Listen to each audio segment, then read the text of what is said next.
To begin with, we can see that a number of clubs are making a lot of money.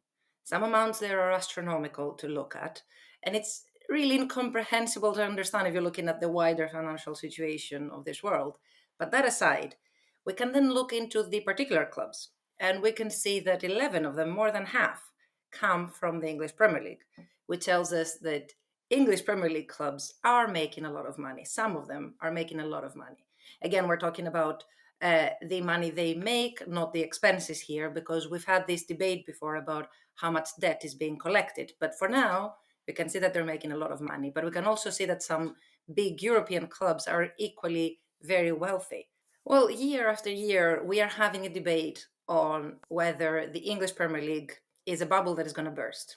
And year after year, we are given the answer by the actual numbers that it's not.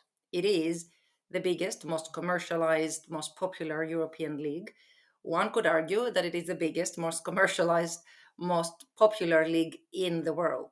Well, the sustainability, the financial sustainability of the Premier League is what has raised the questions on whether this is a bubble or not. Because alongside the vast amount of money we see being collected by these clubs, we also see the astronomical amount of their expenses.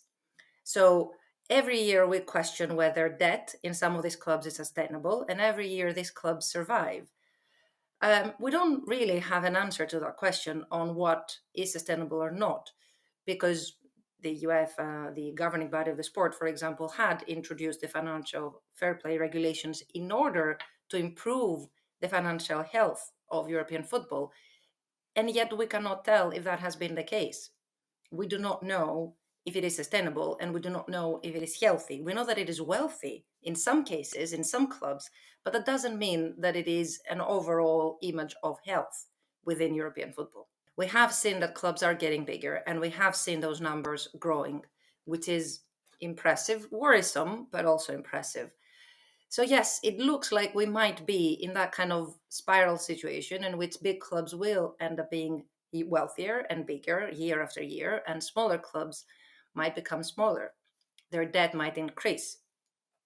It is very likely that this will be the situation. Again, we have to see what governance rules can be introduced to maybe, this is a big maybe, balance this kind of situation better, but we do not have an answer to this question, nor can we really, because things in the European landscape are changing.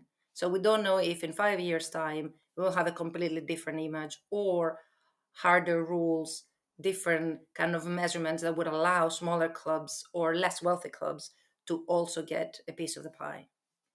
So the interesting thing to see from all of this is whether those 11 clubs that are in the top 20, or the 16 clubs, English Premier League clubs, that can be found in the top 30 list, can actually find a mechanism for some of this wealth to be distributed in smaller clubs.